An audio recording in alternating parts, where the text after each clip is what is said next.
Halo, perkenalkan nama saya Stefani Putri Ayu Nenggolan dari NPM 22710052. Di sini saya akan mempresentasikan tugas saya dari mata kuliah Analisa Tanah, Tanaman, dan Air yang berjudul Pengambilan Sampel Daun Kelapa Sawit. Pendahuluan. Tanaman dapat tumbuh, berkembang, dan berproduksi jika unsur hara yang dibutuhkan selama proses pertumbuhannya tersedia. Penampilan tanaman secara visual menunjukkan kebutuhan tanaman tersebut terpenuhi atau tidak terpenuhi yang hasil akhir ditunjukkan melalui produksi berupa buah, daun, dan batang.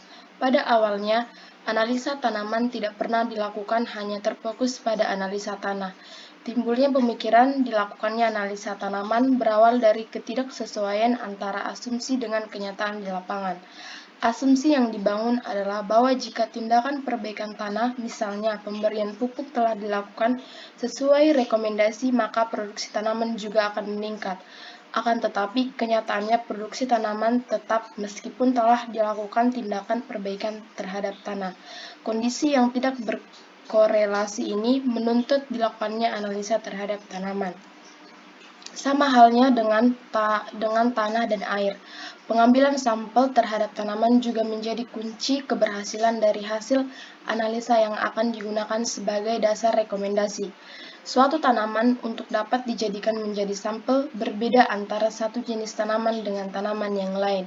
Artinya, tidak semua bagian tanaman dapat dijadikan tanaman sampel. Demikian juga organ tanaman seperti akar, batang, daun, dan buah. Pada tanaman tertentu, daun digunakan sebagai sampel, akan tetapi pada tanaman lain tidak dapat digunakan. Beberapa faktor yang harus dipertimbangkan menentukan tanaman sampel yaitu 1. Umur tanaman, 2.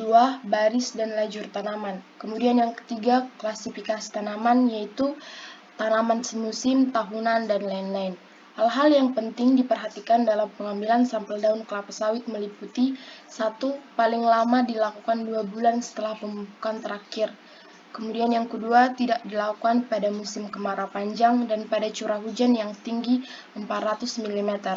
Kemudian yang ketiga, pengambilan sampel hendaknya dilakukan pada bulan yang sama dengan pengambilan sebelumnya.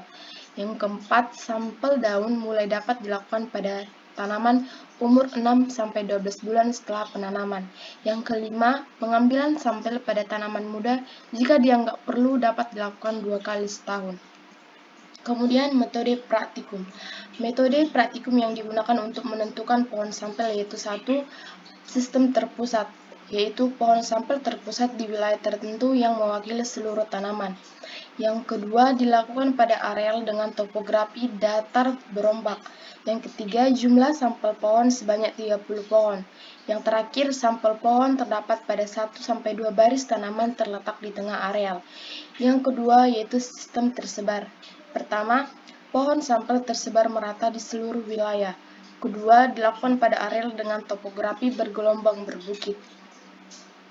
Kemudian cara menentukan pohon sampel. Cara menentukan pohon sampel dapat kita lihat pada PPT berikut ini. Kemudian syarat pohon sampel. Yang pertama, pohon tidak dekat jalan, sungai, bangunan, dan parit, dan bukan pohon sisipan. Yang kedua, tidak berdekatan dengan areal terbuka. Yang ketiga, pohon normal dan tidak terkena hama dan penyakit. Yang keempat, jika ketetapan urutan pohon sampel terdapat pada pohon yang terkena hama dan penyakit, maka dapat dipindahkan ke pohon sampingnya yang baik, tetapi barisannya masih tetap. Kemudian syarat pengambilan sampel pelepah daun tanaman kelapa sawit. Yang pertama, pada tanaman belum menghasilkan umur 2 tahun diambil pelepah daun ke-9. Yang kedua, pada tanaman menghasilkan diambil pelepah daun ke-17. Cara menentukan letak pelepah daun kelapa sawit. Yang pertama, daun ke-1 adalah daun yang termuda, yang helai daunnya telah terbuka seluruhnya dan jarak antara helai daun tersebut dengan daun yang lainnya sudah jelas tampak pada pangkal pelepah. Yang kedua, daun ke-9 letaknya di bawah daun ke-1, agak ke sebelah kiri pada spiral arah kanan dan agak kanan pada spiral kiri. Kemudian yang ketiga, daun ke-17 letaknya di bawah daun ke-9 agak ke sebelah kiri pada spiral arah kanan dan agak kanan pada spiral kiri. Yang keempat, jika tanaman belum menghasilkan umur 2-3 tahun, sampel daun ke-9 tidak dapat diambil, maka dapat digantikan dengan daun ketiga.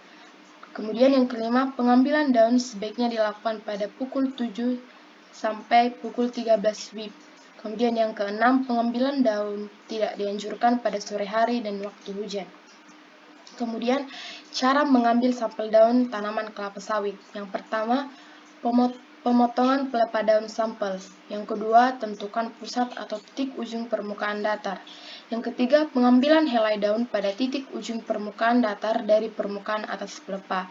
Kemudian keempat, helai daun yang diambil adalah 3 helai pada bagian sebelah kanan dan 3 pada bagian helai sebelah kiri. Kemudian yang kelima, potong helai anak daun menjadi 3 bagian yang sama, dan yang diambil sebagai sampel adalah bagian tengah. Yang keenam, bersihkan helai daun dari debu, jamur, dan lain-lain dengan menggunakan kapas yang dibasahi Aquades. Kemudian yang ketujuh, pisahkan lidi dari helai daun dan selanjutnya helai daun saja yang digunakan. Kemudian yang terakhir, masukkan helai daun ke dalam amplop yang berlubang dan beri label untuk dibawa ke laboratorium. Demikian presentasi tugas analisa tanah, tanaman, dan air yang dapat saya berikan. Terima kasih.